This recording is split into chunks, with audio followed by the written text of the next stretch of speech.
Assalamualaikum warahmatullahi wabarakatuh. Rio Sport kembali menyapa Anda. Tentu saja dengan berita-berita seputar Liga Indonesia, baik itu Liga 1, Liga 2 maupun juga Timnas Indonesia. Oke, ada berita apa sih dan apa yang akan kita bahas nih di episode kali ini? Salah satunya kita akan bahas tentang yang lagi rame nih, katanya sih PSSI akan mendatangkan Timnas Jerman karena kerjasama antara Indonesia dengan Jerman. Nah, rencana ini tuh menuai pro dan kontra serta polemik. Aduh, di Indonesia ini segala sesuatu itu kalau nggak dikaitin dengan pro dan kontra dan polemik kayaknya nggak rame ya. Apa aja pasti dibikin pro dan kontra. Dan juga kita akan bahas beberapa berita seputar klub-klub Liga 1. Nah, untuk lebih jelas dan detail lagi kita akan simak sama-sama di channel ini. Tapi seperti biasa, sebelum kita bedah satu persatu semuanya, saya tetap mau dukungannya untuk channel ini agar terus berkembang dan bisa memberikan berita-berita informatif yang tentu saja semoga saja bermanfaat untuk kita semua. Caranya dengan klik subscribe, aktifkan juga notifikasi loncengnya, like, share, dan juga komen. Dan inilah Rio Sport selengkapnya.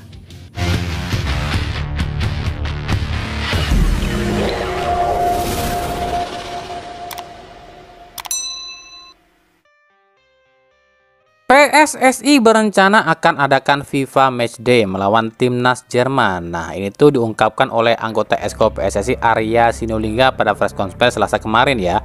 Hal ini dilakukan atas imbas kerjasama antara Indonesia dengan Federasi Sepak Bola Jerman. Jerman sendiri saat ini berada di posisi 15 dunia. Untuk waktu dan tanggal sendiri belum dipastikan sebab harus dibicarakan dulu dengan pihak FIFA. Tapi rupanya tak sedikit yang menolak rencana PSSI ini, bahkan sinis dengan rencana PSSI ini. Sejumlah pengamat sepak bola mengatakan apa yang dilakukan PSSI ini tak efektif dan lebih bersifat politis. Ini artikelnya ya, bukan kami loh ya yang bilang. Jadi dalam artikel ini disebutkan sejumlah pengamat sepak bola menilai langkah Erick Thohir mendatangkan Timnas Jerman ini adalah bagian dari upaya politik. Di artikel ini disebutkan yang pertama, alasannya adalah tak ada yang didapat dalam FIFA Matchday ini. Indonesia pasti kalah di laga ini. Poin tak dapat, tapi duit keluar gede. Itu alasan mereka yang pertama loh ya, dalam artikel ini. Yang kedua, masyarakat Indonesia ini bukan inginnya Timnas Jerman yang datang, tapi tim Portugal. Sebab Timnas Jerman ini dianggap tim yang mempelopori gerakan LGBT. Dan ini tak disukai warga Indonesia. Yang ketiga, upaya PSSI dengan mendatangkan timnas negara-negara hebat ini hanyalah sebuah pengalihan alias penutup segala kebobrokan PSSI. Jadi maksudnya gini nih, menurut para pengamat ini tuh PSSI ini sengaja datangin timnas negara-negara hebat ini supaya buat nutup-nutupin biar warga Indonesia ini lupa dengan kinerja para PSSI ini, seperti perangkat pertandingan dan lain-lain. Jadi kan bisa teralihkan, itu maksudnya. Yang keempat, PSSI dianggap terlalu mementingkan pamor agar dipandang dunia ketimbang prestasi. Sebab jelas hal yang sangat sulit jika Indonesia harus bisa menang melawan Timnas Jerman. Dan yang kelima menurut mereka adalah PSSI dianggap hanya mementingkan timnas saja, sementara liga dibiarkan berantakan. Nah, itu isi dari artikel ini ya. Buat kami pribadi, kami no comment kalau soal ini. Terserah PSSI mau datangkan timnas manapun ke Indonesia, ya terserah mereka. Yang penting nggak pakai duit klub ya, itu aja sih. Silakan saja mau datangin timnas manapun. Sisi positifnya adalah menurut kami ya, dengan didatangkannya timnas-timnas dari kelas dunia ini, ya nama Indonesia ini akan melambung di mata internasional. Ya, tentu saja nama Indonesia akan melambung sebab seluruh penjuru dunia ini akan tertuju matanya kepada Indonesia jika Indonesia mendatangkan timnas-timnas kelas dunia. Tapi apakah ini akan berpengaruh pada kualitas liga dan peringkat liga kita di Asia? Itu belum tentu, sebab peringkat liga itu ditentukan bukan dari dengan timnas mana kita main atau bertanding, tapi seberapa jauh klub kita ini berprestasi di kancah internasional. Kalau toh nantinya liga kita ini tetap bobrok sebab PSSI ini terlalu fokus pada timnas dan berbagai agenda FIFA Matchday dengan tim-tim kelas dunia, ya kita pun nggak bisa sepenuhnya menyalahkan PSSI sebab liga ini tuh dikelola oleh operator yakni LIB. Nah, PSSI ini cuma menaungi Jadi jika ada anggapan, PSSI ini lebih mentingin timnas dibandingin liga, yaitu benar, 100% benar. Sebab liga itu milik klub, sementara timnas itu milik PSSI. Jadi otomatis PSSI ya lebih mentingin timnas dibandingin liga. Jadi buat kita pribadi ya, buat kita semua nih ya udahlah, nikmatin aja. Dari Persib Bandung, Boyan Hodak resmi ditunjuk jadi pelatih Persib hingga akhir musim ini. Ingat, hingga akhir musim ini loh ya. Pria asal Kroasia berusia 52 tahun ini bukanlah sosok asing di liga kita. Di tahun 2020 lalu, Hodak sempat melatih PSM Makassar. Tapi lantaran liga kita terhenti karena Covid, Hodak pun akhirnya berpisah dengan tim Juku Eja. Lalu seperti apa sih kinerja dan perjalanan karir Boyan Hodak? Boyan Hodak ini terkenal dengan sebutan pelatih spesialis turnamen. Kenapa demikian? Sebab juara yang diperoleh oleh Boyan Hodak ini lebih banyak juara turnamennya dibanding juara kompetisinya. Seperti juara Piala Malaysia di 2021 bersama Kuala Lumpur City FC, lalu runner-up AFC Cup di 2022, dan juga runner-up Piala Malaysia musim lalu. Jadi semuanya adalah turnamen. Tapi jangan salah, jika bicara soal liga pun, Hodak ini pernah raih juara di liga itu bersama Phnom Penh City di Kamboja di tahun 2006. Lalu juara Liga Malaysia bersama Kelantan FA di tahun 2012. Juara Liga Malaysia lagi nih bersama JDT di tahun 2014. Dan di 2017 ia pernah menjadi pelatih Timnas U19 Malaysia dan juara AFF U19 di tahun 2018. Di Liga Indonesia sendiri bersama PSM, Hodak lakoni 3 laga dengan raihan 1 kali kemenangan dan 2 kali hasil imbang sebelum akhirnya liga di-stop di 3 laga. Ada beberapa alasan yang kami lihat kenapa Persib memilih Boyan Hodak. Padahal musim ini Hodak ini masih tercatat sebagai pelatih Kuala Lumpur City dan masih berada di posisi 7 loh di klasemen sementara di Liga Malaysia. Tapi kabarnya Hodak ini mengundurkan diri. Lalu kenapa Persib ini merekrut Boyan Hodak? Yang pertama, menurut kami kenapa Persib ini mendatangkan Boyan Hodak? Tentu saja Hodak ini tuh adalah mantan bek tengah timnas Kroasia. Dia ini terkenal dengan pelatih yang memiliki tembok pertahanan kuat. Maka dengan hancurnya pertahanan Persib di musim ini diharapkan Hodak mampu menularkan ilmunya, ilmu mantan backnya ini yang mampu membenahi sektor belakang Persib. Yang kedua, menurut kami alasan Persib merekrut Boyan Hodak adalah karena Hodak ini spesialis turnamen. Nah, kebetulan Liga 1 musim ini tuh pakai sistem Champions Series di mana 4 tim teratas akan diadu lagi. Makanya Persib ini berpikir pengalaman Boyan Hodak dalam turnamen mampu ditularkan ke Persib. Sebab kita tahu Persib pun disebut tim spesialis juara turnamen. Jadi istilahnya pas nih kalau pelatihnya spesialis turnamen bertemu tim spesialis juara turnamen. Tapi kembali kami katakan, siapapun pelatihnya nggak akan mudah merubah gaya main Persib. Apalagi 2 musim dengan 2 pelatih yang berbeda dan dengan gaya main yang berbeda. Kecuali Hodak ini memilih sendiri para pemain yang diinginkannya. Sementara saat ini di Persib, Hodak ini kan dikasih pemain sisa Luis Milla. Tapi kita akan lihat nih, seberapa hebatkah Boyan Hodak? Apakah mampu seperti Luis Milla di musim kemarin yang memakai pemain sisa Robert Rene Abed tapi lumayan bagus? Atau justru Hodak ini tak berkutik hadapi sifat para pemain Persib? Dari Persebaya seolah jadi tim yang paling kontra dengan PSSI dan LIB di era saat ini. Padahal Persebaya ini adalah salah satu tim yang jadi pendukung Erick Thohir saat KLB lalu.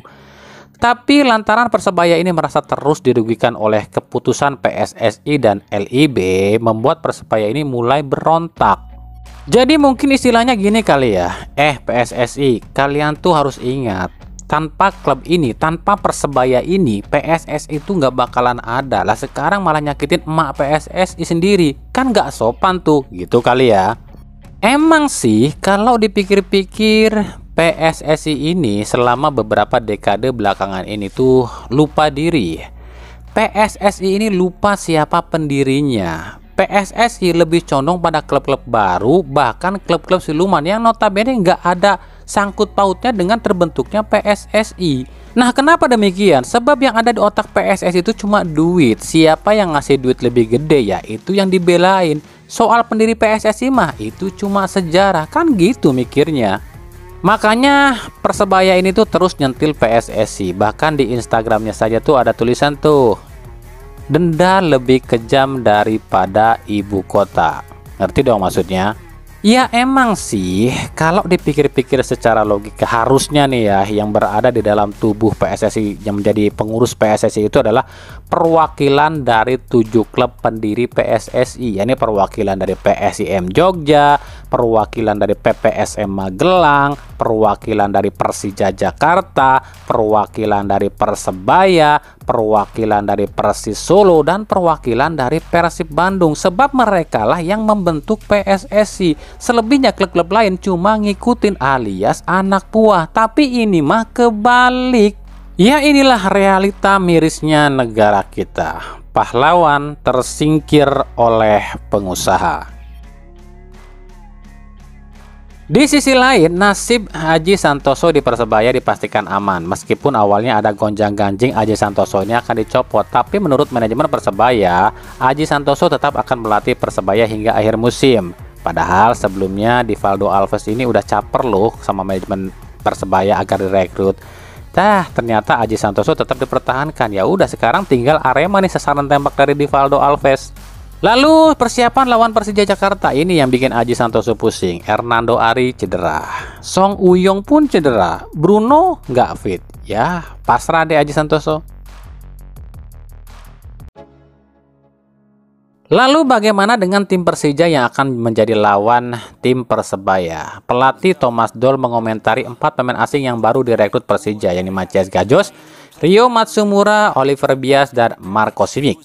Sebenarnya saya pikir terlalu cepat untuk menilai mereka semua, terutama Oliver Bias yang baru saja bergabung. Saya rasa dia membutuhkan waktu untuk benar-benar siap. Sekarang dia akan bersama Paul Kenan untuk lebih dulu memperbaiki fisiknya. Mungkin untuk awalan dia akan masuk sebagai pemain pengganti, ujar Thomas Doll.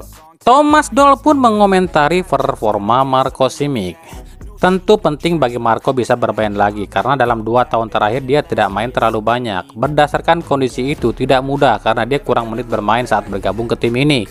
Tapi setelah dia mencetak gol melawan Bayangkara FC, feeling dia untuk mencetak gol mulai kembali, ujar Thomas Doll. Rio Matsumura sudah memiliki pengalaman bersama Persis Solo sebelumnya, jadi dia sudah banyak mengerti soal sepak bola di sini. Dia bisa bermain di berbagai posisi dan sampai saat ini dia main dengan cukup baik bersama Rico di lini depan, ujar Thomas Doll. Nah, udah jelas dong sekarang, udah ngerti kenapa Persija kemarin kalah lawan Persita dan kayaknya mainnya tuh jelek banget. Karena menurut Doll para pemain asingnya ini belum 100%. Makanya lawan Persebaya nanti kemungkinan semua pemain asing akan dipasang meskipun gak jadi starter semuanya ya.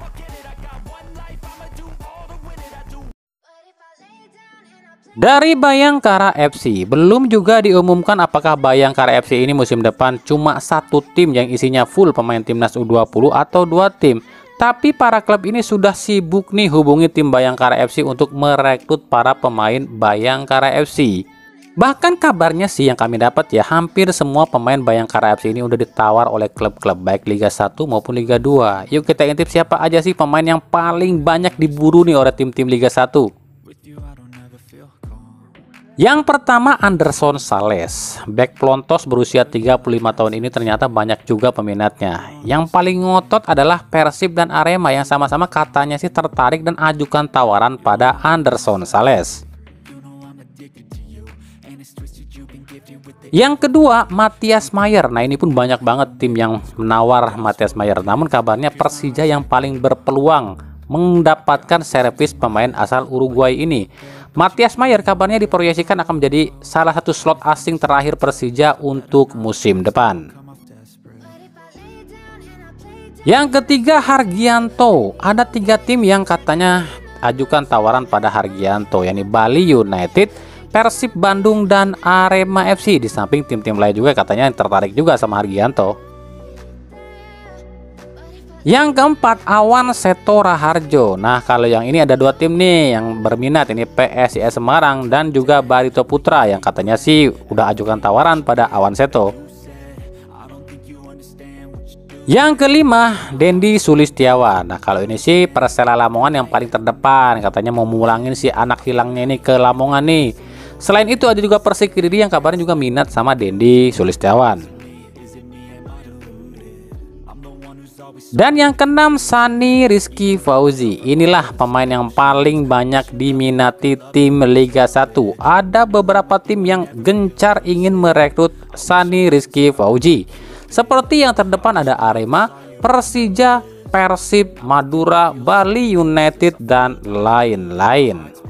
6 pemain inilah yang jadi komoditi panas Bayangkara FC untuk direkrut tim-tim Liga 1 musim depan andai jadi bubar loh ya. Bubar, bukan bubar tapi berubah komposisi. Nah, kita akan lihat nih seperti apa sih skenario Bayangkara FC musim depan.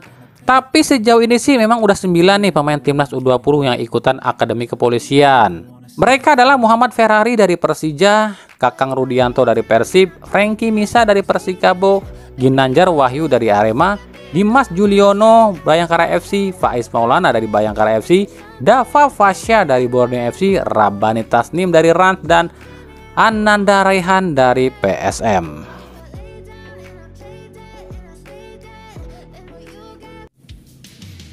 Oke, mungkin itu saja ya pembahasan singkat kita di edisi kali ini. Makanya kita akan terus bahas dan gali terus apa saja sih yang berita yang terjadi di klub-klub Liga 1, Liga 2 dan khususnya sepak bola Indonesia deh. Makanya ikuti terus berita seputar sepak bola khususnya Liga Indonesia dan para ini hanya di Rio Sport.